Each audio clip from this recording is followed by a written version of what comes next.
morning everyone, so it's me Mr. Ryan Louis Dumagan Bayang, and for today's video we have going to have this movie analysis to the film Interstellar by Christopher Nolan. And this movie is known for its emphasis on scientific accuracy, guided by the renowned physicist Kip Thorne, which has garnered respect from both critics and the scientific community, and including the astrophysicist Neil deGrasse Tyson.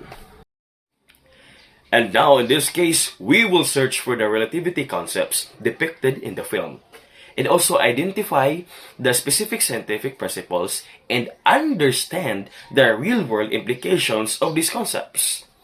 And also, while having this analysis of the movie, we will also discuss the accuracy of the scientific portrayal and also answer the questions that are the concepts being portrayed correctly according to the current understanding of the physics.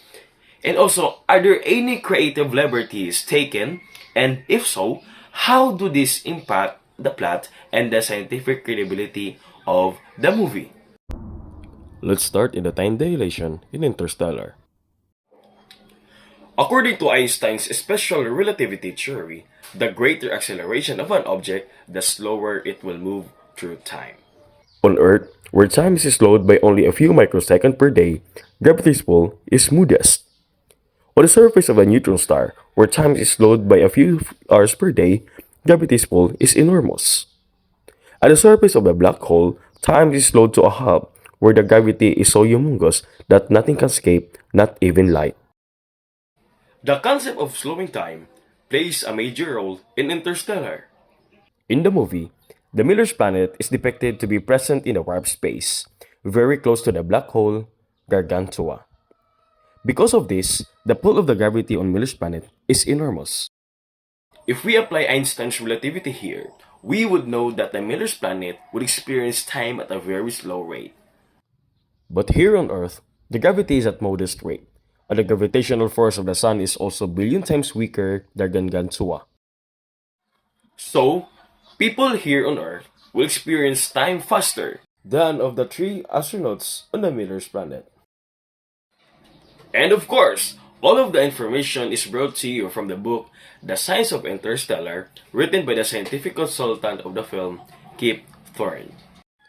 To support the ideas earlier, so now let's touch the technicalities used in the movie Interstellar. During the time they landed on the Miller's planet, accompanied with the background music, you can distinguish the tickling sound of the background music.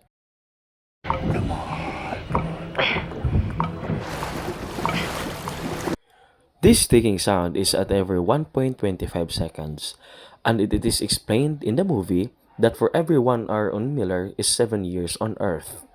Watch this. It's time. The gravity on that planet will slow our clock compared to Earth's drastically. How bad? Every hour we spend on that planet. 7 years back on Earth. So, if we do the math, 1 hour on Miller is 7 years on Earth. There are 3,600 seconds on 1 hour and 2,555 days for 7 years. To get the second per day, let's divide the 3,600 seconds to 2,555 days to get the 1.409 seconds per day. So if you spent 1.409 seconds on Miller's planet, that is equivalent to 1 day on Earth's time. Since 1 tick is every 1.25 seconds, therefore, the 1 tick on Miller is equivalent to 21 hours on Earth's time. So, this is what happens in the Miller's planet versus the Earth in real time.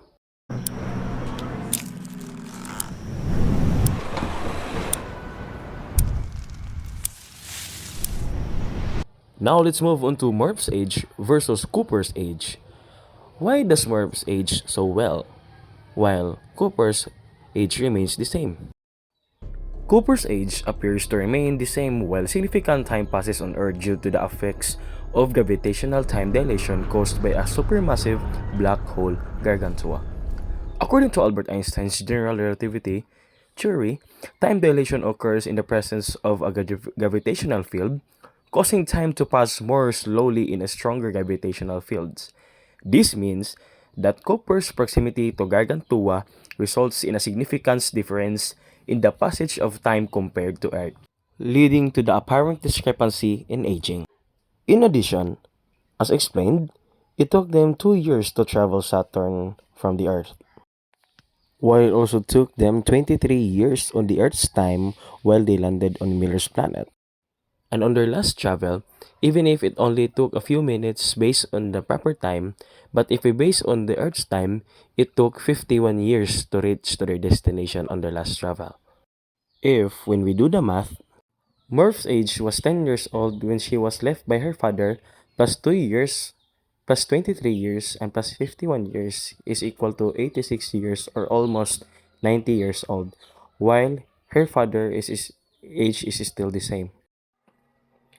And now for the last clip that I'm going to show to you on how Mr. Kip Thorne showed the public or the everyone the truth behind the Gargantua black hole that has been used in the movie Interstellar that must be compared to the M87 black hole that has been captured by the NASA.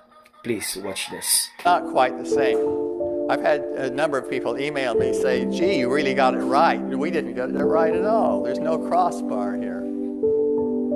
And it's brighter on one side. We're not brighter on one side there. So what's going on? Well, here is one way to understand what's going on. The camera for the movie Interstellar is near the plane of the disk. And so that's what it looks like in Interstellar. But we're going to move the camera up to the North Pole and see what happens. It's pretty obvious. You lose the crossbar. And then you blur things out, because the radio astronomers don't have very good angular resolution. And that's it. That's all for today's video. Thank you so much guys for watching. If you have some comments or opinions regarding on the movie analysis, please don't forget to comment down below. And I hope you learned something today on my video analysis. Thank you so much guys. Bye-bye.